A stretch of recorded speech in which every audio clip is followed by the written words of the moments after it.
Next day, there isn't a cloud in the sky. It's hard to believe it rained all night. She doesn't know who she's dealing with. But a pawn in my game, destined to fight me from Ragnarok. Don't listen to Chris. Pursue Suzuha. The destination is my phone. Yesterday around 4 p.m. The discharge phenomenon occurs as normal. Squinting against the glare, send the mail.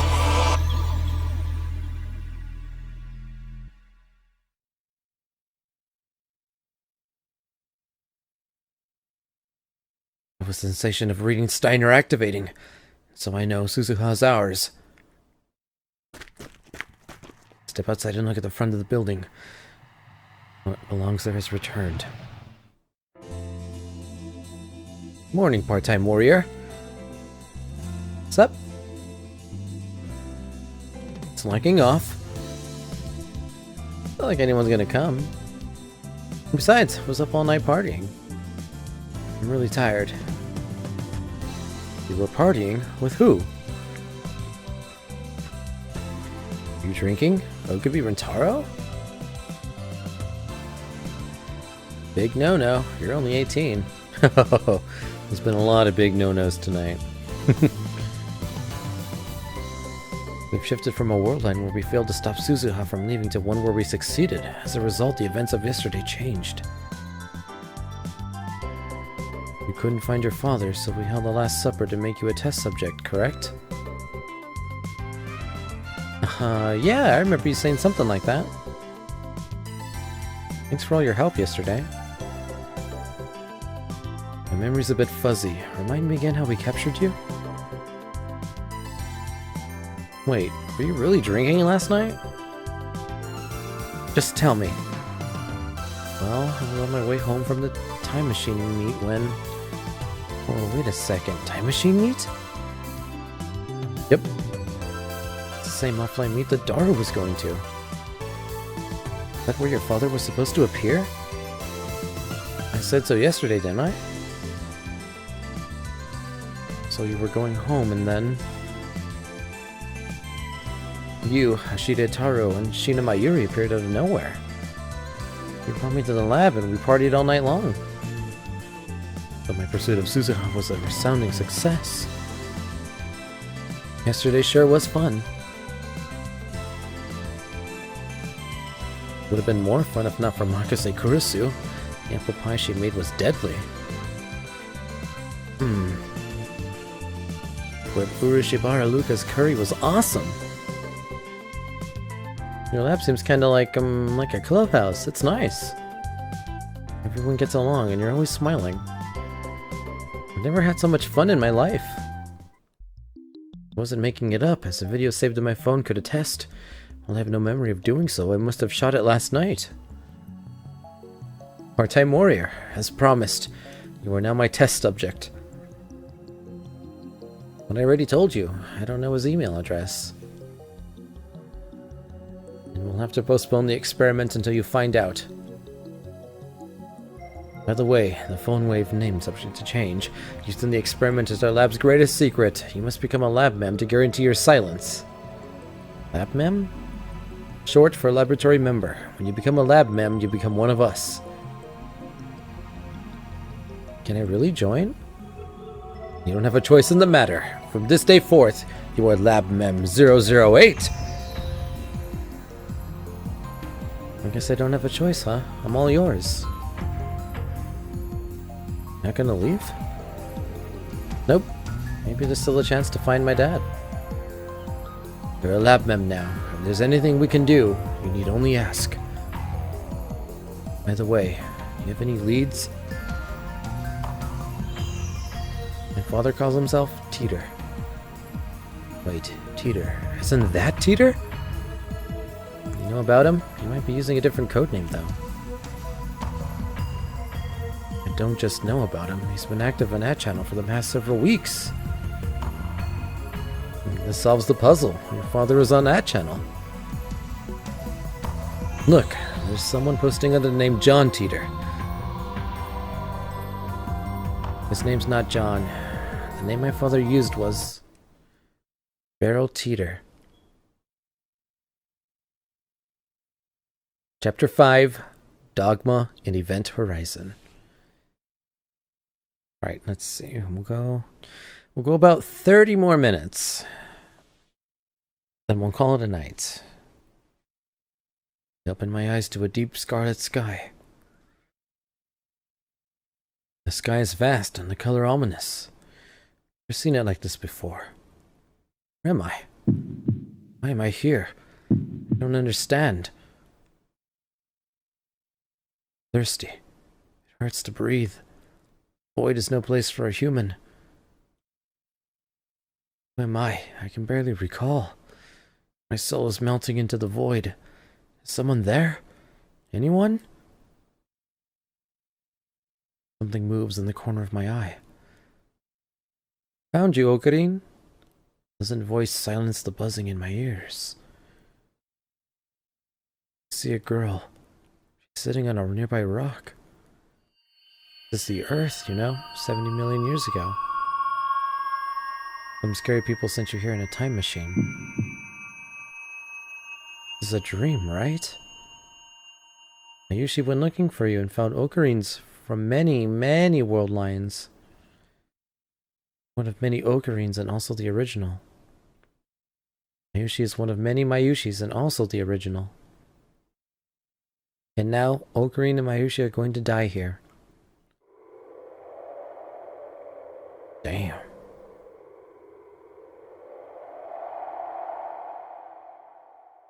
This is a dream, right, Mayuri? But I know that another Ocarine and Mayushi will pick up where we left off, 70 million years in the future. So everything's A-okay.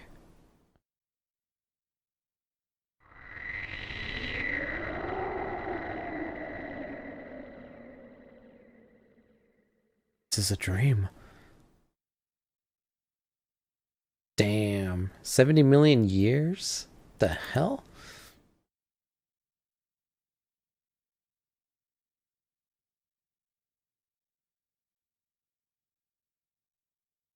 Okay. Ugh. It's a dream. What a horrible nightmare. I guess that threatening email I got is still weighing on my mind. Still, Mayuri had to save me, even in a dream. It's unacceptable. Besides, Mayuri's not smart enough to talk about time travel like that. I sit up and look around the room. Mayuri's watching a Rainet Kaguru DVD. Wish I had an Upa. They're sitting there all spaced out. Mayuri needs my protection. I talk to Dr. P and check my phone. No new emails. I sent Teeter a mail several hours ago, just to make sure that he really isn't Suzuha's father. He hasn't replied yet. It was about Suzuha, of course, but he's yet to reply. Obviously, Doro and the others don't know that I changed the past. Instead, they remember partying with Suzuha all night long. It was a strange listening to them talk happily about an event I attended and not remember. Wait, is that my phone ringing? One look at the name makes me want to groan. My instincts tell me not to pick up. This is Hoin Kyoma. Nyan, it's Ferris, Nyan. Oh, it's you, Akiha Rumiho. Yeah, who's that, Nyan? Could have sworn her real name was Akiha Rumiho. Don't tell me, could the D-mail have changed that too? Ferris is Ferris, nya. I don't have any other names, nya. Yeah, right. Her true name is Ferris. My apologies. Of course, she's just being her usual self. Well, what is it? You've been too conspicuous, nya. The cat's out of the bag, and now you're trapped, nya. Huh? The 4 Guardian Kings have awakened, nya. There's no escape, nya. Is that so? If you think the 4 Guardian Kings can stop me, just wait and see. Akiba will be drowning in blood before nightfall. The 4 Guardian Kings are the 4 Guardian Queens, nya. After that, it's the 8 Devils, and then the Black Angel 12, nya. That many? What's going on in this town? You've really stirred up a hornet's nest, nya. I'm sorry, Kyoma, but this is checkmate, nya. No, it's not over yet. I can just acquire the item. I can turn the tide. Have you still not located an IBN 5100? Sorry, nya. I have agents looking all over the world, but still no luck, nya. Please hurry, I'm running out of time. Okay, nya. I'll tell you as soon as I find one, Kyoma. Until then, hold on to your 9 lives, nya. Yeah, I can't die yet. El Sai...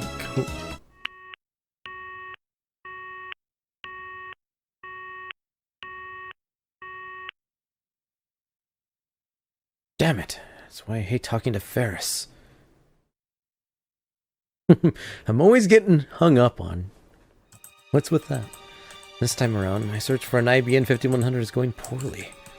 Actually, I suppose I consider myself lucky for having found one so easily the first time.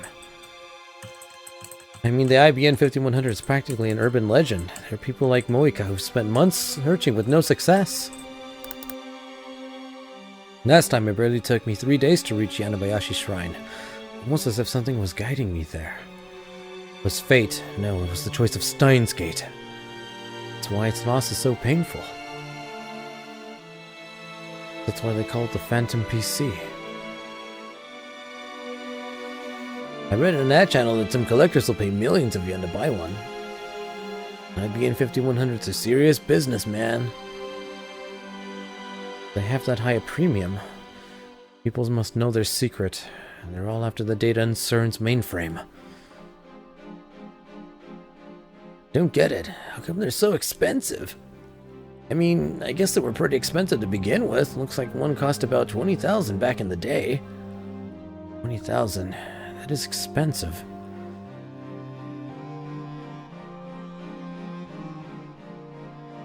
Anyway, I can't believe it's so hard to find one. Sure, it was a nice machine for its time, but only for its time.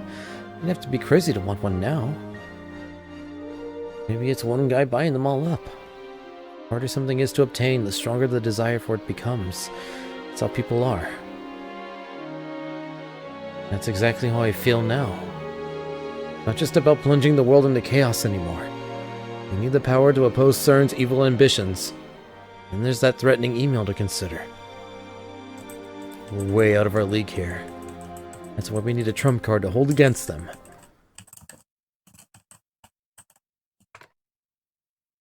Whoa, what's this? What's wrong? There's no way that's right. What are you talking about? Explain. Well, I'm pulling data off the server looking for a way to gain root access.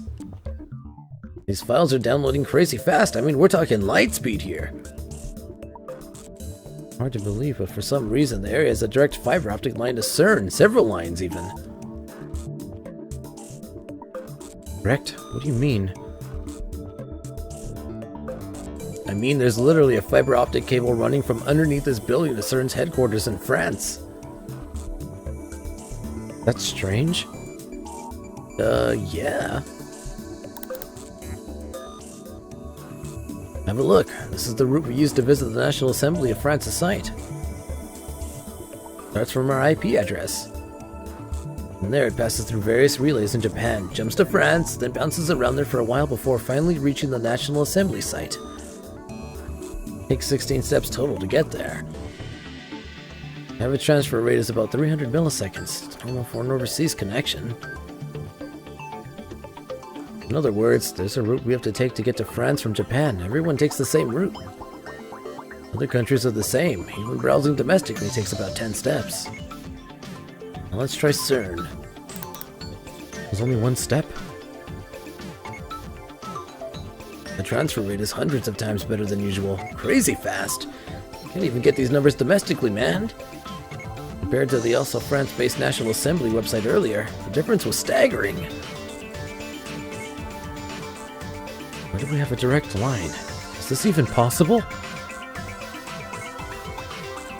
Just like this when we found it, I didn't do anything. the building already had a hotline to CERN. This can't be coincidence. It might just be the choice of Stein. Doesn't make sense. Why would there be an independent line running from all the way to CERN? No Japanese or French telecommunication company would set up something like this, which means CERN did it themselves? CERN might be able to see everything we're doing. No. Maybe CERN has been expecting us for years. What could that be? The answer is simple. John Teeter claims to have come from 2036, a dystopian world that's been under CERN's rule for 2 years, meaning that CERN completed a time machine by 2034. Maybe the CERN of 2034 considers our opposition in 2010 a threat. Maybe they use their time machine to travel to 2000 and install a fiber optic cable to track our every move. It's entirely possible. Has the invention of the time machine started an intertemporal war? If so, what can we do? But thanks to the direct line, we can now control the LHC remotely. Figured out how? Wow, that's amazing, Daru-kun. With the connection this fast, we can control the LHC practically in real time. I haven't actually tried it yet, though. That's right, even if this is some kind of CERN trap, we might be able to make use of it. We're still vulnerable to our attack. The LHC is that 20-kilometer long tunnel thing, right? What does it do again? It accelerates protons and smashes them together. Oh yeah, mini black holes, right? The official line is that the black holes might manifest as the byproduct of the particle collision, but that's not the truth. According to the top-secret documents we found, the LHC was intended to create black holes from the very beginning. We still don't know exactly how they do it.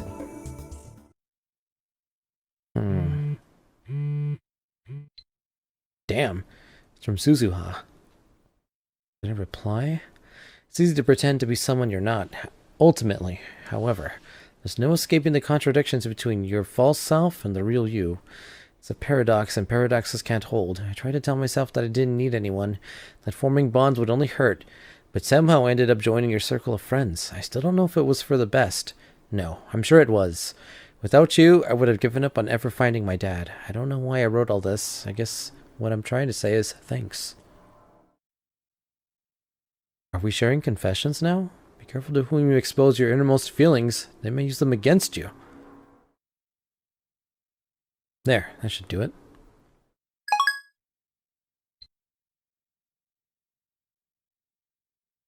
Okabe. Kurisu suddenly emerges from the development room. She was cooped up in there all morning. What's wrong? Figured it out. Figured what out? I think I know how the phone wave works.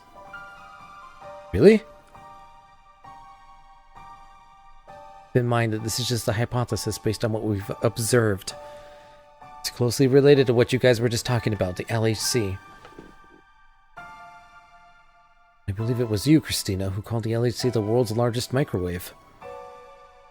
Yes, exactly. My hunch was right. Created a monster, Okabe. Monster? Doesn't belong in some amateur lab. Before you take that as an endorsement of your abilities, I mean it in a bad way.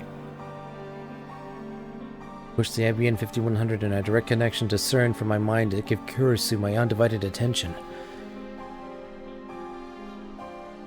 Give me details. Do you know that the microwave oven was invented as a byproduct of radar research? Daru and I nod. Mayuri shakes her head. Microwaves are electromagnetic waves with a frequency of 2.45 gigahertz. The phone wave is a commercial grade, so its output is around 1500 to 2000 watts. Here's the important part. Kurisu goes on to explain that the electromagnetic waves output by the microwave are somehow connected to the electromagnetic waves output by the phone. In fact, you could say they fuse together. According to Daru's blueprints, the microwave and the phone are made to send out shared electromagnetic waves by taking their leads and hardwiring each of them to the magnetrons cathode and anode. Both devices use electromagnetic waves. I'm not a specialist though, so I can't examine the extent or magnitude of the influence that fusion has. But hypothetically, if the cell phone were to become a stepping stone, scattering the military-grade electromagnetic waves over a vast range of hundreds of kilometers, then not just Akihabara, but all of Tokyo could turn into the inside of a microwave oven. Taking into account slight variance due to body weight, the average time until death for the people inside would be 3 minutes. Huh? Seriously? Then the phone wave's a weapon of mass destruction, isn't it? Really is that powerful? Let me tell you what happens inside the phone wave. The air inside the oven is full of invisible hydrogen atoms. First, it bombards the atoms with microwaves to increase their energy potential. This is the normal function of a microwave oven. When you add the electromagnetic waves from the phone, the harmonics trigger a chain reaction. The particles collide repeatedly at near light speed, gaining mass and energy each time. In other words, it becomes a sort of particle accelerator. Particle accelerator? Literally the same as the LHC? So, if the LHC was created to generate mini black holes, then the phone wave, named subject to change, must also produce mini black holes. Kurisu doesn't deny it. It's a miracle that thing has been so stable. There's still one thing I don't understand. Even if it does produce many black holes, they should evaporate instantly. Not what happens in the phone wave. The jellification phenomenon proves that. It's like the LHC, our many black holes are turning into Kerr black holes. According to Teeter, you have to inject electrons to produce the Kerr black hole effect. Where do the injected electrons come from? That's what I don't understand. LHC uses something called the lifter to inject electrons into the black hole and control the gravitational field. Something is filling that role inside the phone wave. The something. Like I said, I don't know what. I guess that's what it comes down to. Looks like we need to review what the LHC is. LHC stands for Large Hadron Collider.